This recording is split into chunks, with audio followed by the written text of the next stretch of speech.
Hi hello അപ്പോൾ എല്ലാവർക്കും പുതിയൊരു വീഡിയോയിലേക്ക് സ്വാഗതം. അപ്പോൾ ഇന്ന് നമ്മളിതാ ഈ സ്കെച്ച് ചെയ്ത് വെച്ചേക്കുന്ന ഡ്രസ്സാണ് ചെയ്യുന്നത്. ചെറിയൊരു വ്യത്യാസമുണ്ട്. മേളിൽ ഒരു ടൈ മാത്രമേ കാണിച്ചിട്ടുള്ളൂ, പക്ഷേ രണ്ട് സൈഡിലും ടൈ വരുന്ന രീതിയിലാണ് ചെയ്യാൻ പോകുന്നത്. അപ്പോൾ ആദ്യമേ ഞാൻ ഇത് റഫായിട്ട് അതിന് മെഷർമെൻറ്റ്സും കാര്യങ്ങളൊക്കെ വരച്ച് വെക്കുകയാണ്. അപ്പോൾ ഇത് ഏകദേശം 3 വയസ്സ് പ്രായമുള്ള ഒരു കുഞ്ഞിന് വേണ്ടിയിട്ടാണ് ചെയ്യുന്നത്. വളരെ ഈസി ആയിട്ട് നമുക്ക് ചെയ്തെടുക്കാവുന്ന ഒരു സമ്മർ ഡ്രസ്സിൻ്റെ വീഡിയോ ആണ് ഇത്. നിങ്ങൾ തംബ്നെയിലിൽ കണ്ടു കാണുമല്ലോ, ആ മോഡലിലുള്ള ഡ്രസ്സാണ് സ്റ്റിച്ച് ചെയ്യുന്നത്. അപ്പോൾ ആദ്യം നമ്മളിത് മേളിൽ ഷോൾഡറിൻ്റെ അവിടെ 4 ഇഞ്ച് എടുത്തു, താഴേക്ക് 4.5 ഇഞ്ച് എടുത്തു, താഴേക്കും 4.5 എടുത്തു. ചെസ്റ്റിൻ്റെ അവിടെ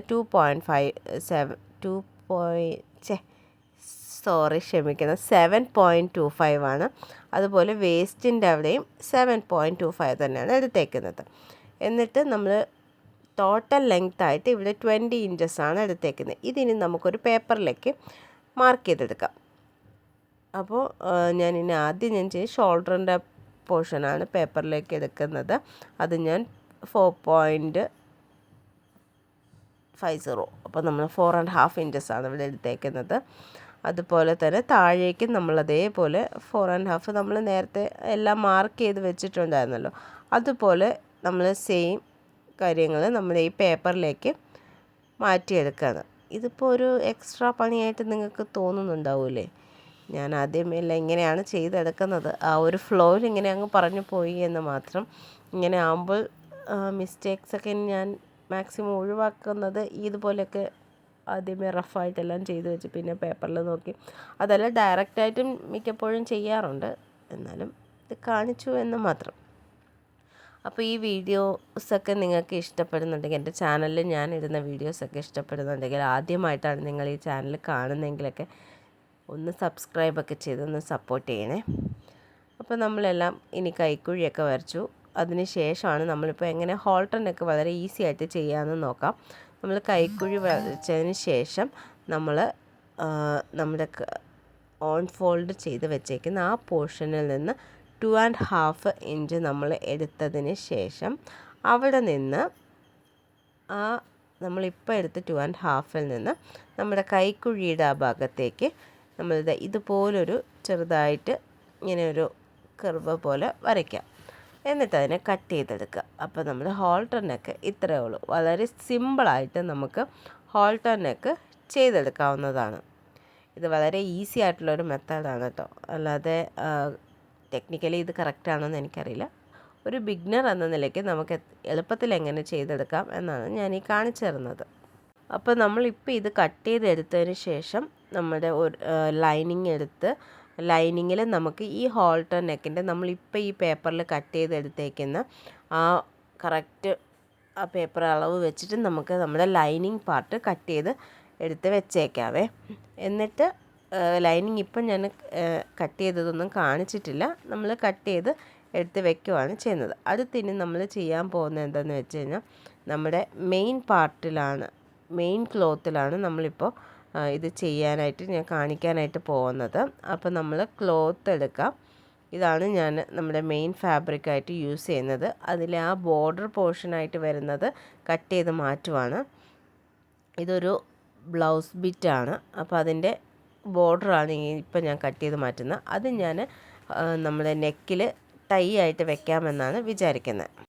അപ്പോൾ ഈ ബ്ലൗസ് ബിറ്റിൻ്റെ ബോർഡർ പോർഷൻ നമുക്ക് കട്ട് ചെയ്ത് മാറ്റിയിട്ട് പിന്നെ അതിന് ശേഷം വരുന്ന ആ പീസ് വെച്ചിട്ടാണ് നമ്മൾ ഈ ഫ്രോക്ക് ചെയ്തെടുക്കുന്നത്.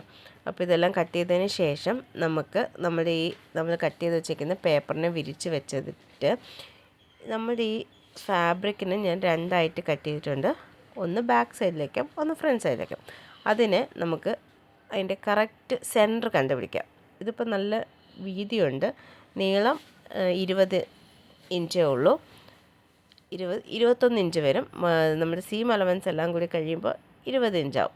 അപ്പോൾ ഇതിന് ഞാനിങ്ങനെ വീതി കൂടുതലുള്ളതൊന്ന് മടക്കിയെടുത്തു. കറക്റ്റ് നമ്മുടെ സെൻറ്റർ പോർഷൻ എടുത്തതിന് ശേഷം കുറച്ച് പ്ലീറ്റ്സ് ഇടുവാണ്. കറക്റ്റായിട്ട് നല്ല രീതിയിൽ പ്ലീറ്റ്സ് രണ്ട് സൈഡിലും നമുക്ക് പ്ലീറ്റ്സ് ഇട്ടെടുക്കാം. ആ പ്ലീറ്റ്സിലാണ് ഈ ഡ്രസ്സിൻ്റെ ഒരു ഭംഗി വരുന്നത്. കുഞ്ഞു കുഞ്ഞു പ്ലീറ്റ്സാണ് ഞാനിവിടെ ഇടുന്നത്. നല്ല കറക്റ്റായിട്ട് നമ്മൾ പ്ലീറ്റ്സൊക്കെ എടുത്ത് അയൺ ചെയ്തെടുത്ത് കഴിയുമ്പോൾ നല്ല നീറ്റായിട്ട് ആ പ്ലീറ്റ്സൊക്കെ കറക്റ്റ് അവിടെ തന്നെ കിട്ടും. സെൻറ്റർ പോർഷനിൽ നിന്ന് ഒന്ന് താഴോട്ടേക്ക് വരുമ്പോഴത്തേക്കും കുറച്ച് ചരിഞ്ഞ് വരുന്ന രീതിയിൽ കറക്റ്റ് ഇങ്ങനെ താഴേക്ക് ഒരേ ലെവലിലല്ല ചെയ്തേക്കുന്നത്, പാരലലായിട്ടല്ല ചെയ്യുന്നത്. മേളിൽ നിന്ന് താഴേക്ക് വരുന്തോറും അത് ഇങ്ങനെ ചരിച്ചാണ് എടുക്കുന്നത്. ഇതുപോലെ ഒരു സൈഡിലേക്കും ചരിച്ചാണ് എടുക്കുന്നത്. പ്ലീറ്റ്സ് എടുത്തതിന് ശേഷം നമ്മുടെ ഏറ്റവും അറ്റത്ത് സൈഡായിട്ട് നമ്മൾ കുറച്ച് സ്ഥലം വിട്ടേക്കുന്നത് നല്ലതായിരിക്കും. അങ്ങനെ നമ്മൾ പ്ലീറ്റ്സ് എല്ലാം എടുത്തതിന് ശേഷം പിന്ന് വെച്ച് സെക്യൂർ ചെയ്തിട്ട് നമുക്കിതിനെ അയൺ ചെയ്തെടുക്കാം. 2 സൈഡും പ്ലീറ്റ്സ് വേണം കേട്ടോ, എന്നാലേ നമുക്ക് ഈ ഡ്രസ്സിൽ കറക്റ്റ് ആയിരിക്കുള്ളൂ. അപ്പോൾ നമുക്ക് 2 സൈഡും പ്ലീറ്റ്സ് ഇട്ടിട്ട് ഇതുപോലെ 2 സൈഡും പ്ലീറ്റ്സ് ഇട്ട് കേട്ടോ, താഴേക്ക് വരും തോറും അത് ചരിഞ്ഞാണ് എടുക്കുന്നത്. അങ്ങനെ പ്ലീറ്റ്സ് ഇട്ടിട്ട് നമുക്ക് അയൺ ചെയ്ത് നല്ല സെക്യൂറായിട്ട് എടുക്കാം. അപ്പോൾ പ്ലീറ്റ്സ് എല്ലാം 2 സൈഡ് ഇട്ട് കഴിഞ്ഞു. എന്നിട്ട് നമ്മുടെ ലൈനിങ് പാർട്ട് ഞാൻ നേരത്തെ കട്ട് ചെയ്ത് വെച്ചിട്ടുണ്ടായിരുന്നു, അതെടുത്തിട്ട് നമ്മളിപ്പോൾ പ്ലീറ്റ്സ് ഇട്ട് കഴിഞ്ഞ് മെയിൻ ക്ലോത്തിൻ്റെ മേളിലായിട്ട് വെച്ചു. എന്നിട്ട് ഈ 2 സൈഡും നമ്മുടെ കഴുത്തിൻ്റെ അവിടെ നിന്ന് നമ്മുടെ ആം ഹോളിൻ്റെ ആ ഒരു 2 സൈഡ് നമ്മൾ ഇതുപോലെ സ്റ്റിച്ച് ചെയ്തെടുക്കാം. എന്നിട്ട് നമുക്കതിനെ മറിച്ച് എടുക്കുമ്പോഴത്തേക്കും നമ്മുടെ ആ കൈയുടെ ആ 2 ഭാഗവും കവറായി കിട്ടും. എന്നിട്ട് നമ്മുടെ മേൽഭാഗവും ലൈനിങ് പാർട്ടും കൂടി ഇതുപോലെ ജോയിൻ ചെയ്ത് വെക്കാം. ഇത് ജോയിൻ ചെയ്തതിന് ശേഷം നമ്മൾ നേരത്തെ മാറ്റി വെച്ചിരുന്ന നമ്മുടെ ബോർഡർ പോർഷൻ മേളിൽ വെച്ചിട്ട് നമുക്ക് സ്റ്റിച്ച് ചെയ്ത് എടുക്കാം. സ്റ്റിച്ച് കാണാത്ത രീതിയിൽ ആദ്യം ഒരു സൈഡ് സ്റ്റിച്ച് ചെയ്തിട്ട് രണ്ടാമത് അതിനെ അങ്ങോട്ട് അകത്തേക്കാക്കി നമ്മൾ സ്റ്റിച്ച് ചെയ്യുമ്പോൾ 2 സൈഡും നീറ്റായിട്ട് കിട്ടും. അത് ഞാൻ കാണിച്ചിട്ടില്ലേ. അപ്പോൾ ഇതാണ് നമ്മുടെ ഡ്രസ്സിൻ്റെ ഫൈനൽ ലുക്കായിട്ട് വരുന്നത്. ഇങ്ങനെയാണ് നമ്മുടെ ഡ്രസ്സ് നിൽക്കുക, 2 സൈഡും ടൈ വരും. ഇതാണ് നമ്മുടെ ഡ്രസ്സിൻ്റെ ഫൈനൽ ലുക്ക്. അപ്പം നിങ്ങൾക്ക് ഇഷ്ടപ്പെട്ടെങ്കിൽ എൻ്റെ ഈ ചാനൽ ഒന്ന് സപ്പോർട്ട് ചെയ്യണേ. അടുത്തൊരു വീഡിയോ ആയിട്ട് പെട്ടെന്ന് വരാം. അപ്പോൾ എല്ലാവർക്കും ബൈ.